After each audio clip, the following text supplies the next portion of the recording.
Ladies and gentlemen, the story you are about to hear is true. No names have been changed to protect the innocent, since the innocent victim was me.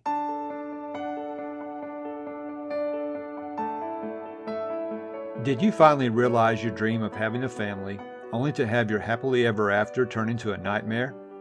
Do you find yourself up late at night wondering why nothing you try as a parent is working? Are you searching for adoption resources and a support team but can't find any? Hi neighbor, welcome to Anchors of Encouragement. I'm Tim Maudlin, husband, adoptive parent, Bible class teacher, and the persistent encourager. I too felt the joy of having a family of my own, and I wished we could be like other adoptive families. I knew we were doing our best, but nothing seemed to work. And I kept asking myself, why is this happening to us? In Anchors of Encouragement, my mission is to throw adoptive parents a lifeline and be your anchor, to offer biblical mindset support and to provide stability when life gets unstable. If you're ready for real and raw talk that leads to peace beyond comprehension, so you not only survive but thrive in life's storms, this podcast is for you. Hope and healing are on the way.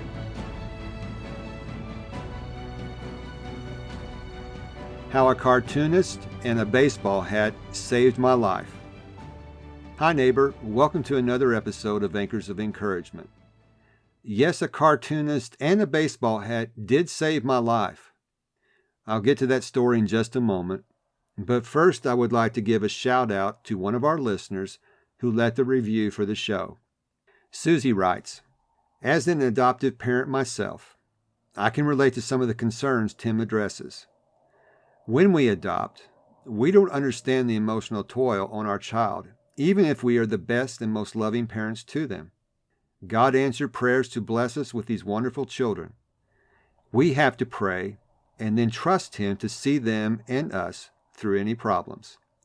Keep the faith and always be an encourager. Thank you, Susie. Thank you for these encouraging words to not only me, but other adoptive parents. I hope you'll consider leaving a review for the show like Susie did. It not only encourages me, but it actually helps this podcast reach an even larger audience.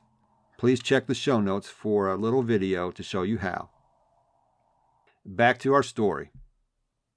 I know it might sound hard to believe, but a cartoonist and a baseball hat did save my life. Hear me out. These were the days before my heat stroke issues and my wide-brimmed hat. You can hear a little bit about that story in episode 5. No, this is a time when I was much younger and much more easily distracted. I need to give you a little context for this story. I love comic strips, and I love collecting reprint books of my favorite strips. One of those favorite strips is The Norm by Michael Janci. It started innocently enough at a football game for my alma mater, Ball State University in Muncie, Indiana. My family and I were there watching a game with friends. Then it happened. I'll share the story with you in the letter I sent to Mr. Janci, thanking him and the Norm for saving my life. The letter reads, Dear Michael, my family and some friends went to a football game last weekend. Our seats were in the end zone. My son, who is 2 years old, was going back and forth from one person to another. My wife and I were watching him when I heard my brother shout, Watch out, Tim! I looked up to see the football flying end over end right toward me. There was no time to react. Luckily, I was wearing my Norm hat. The football hit the bill of the hat first and then deflected off of my temple. The hat fell off of my head, but did its job.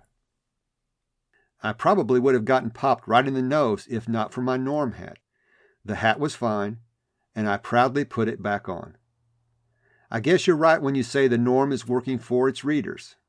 It worked for me. To my surprise, Michael replied, I always knew life was easier for Norm readers, but now he's saving lives. See, it's not hyperbole when I say my Norm hat saved my life. My wife would say I'm being overly dramatic. But it wasn't her head that was plunked. So she needs to just stop laughing and show her husband a little sympathy. Let's get to your daily doable. Learn to laugh at yourself. It will endear you to others, even though it might not seem like it at the time, since they're probably crying from laughing so hard at you.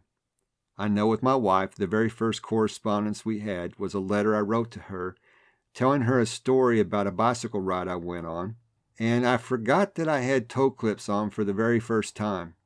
When I got done with my ride, I went to hop off my bike as usual, but my feet were locked into the pedals. I fell straight over. She told me she laughed, and maybe that was one of the things that endeared me to her. Let's add a journaling component to this episode too. The next time you're feeling overwhelmed, frustrated, maybe you're at your wit's end, with pen to paper, write down about an experience that you went through where you really had to laugh at yourself. Chances are that will put a smile on your face, and hopefully it will make whatever you're going through a little more manageable. That's all for this episode. If this story put a smile on your face at my expense, it was well worth sharing it with you today. Until next time, this is Tim, encouraging you to do what you can now. If this podcast has given you the courage and confidence to face storms in your life, the number one way you can thank me is to leave a written review on Apple Podcasts. Tell a friend about the show. Take a screenshot of this episode and share it in your Instagram stories and tag me at Tim Maudlin. You can also connect with me in my Facebook group, Anchors of Encouragement. So until next time, this is Tim encouraging you to do what you can now. As a thank you for those of you who have listened through the credits, if you would like visual proof of the story I just shared with you, please join my Facebook group. I'll share pictures of not only the hat, but the letter that I wrote Mr. Jancy that appeared in the Norm comic strip book.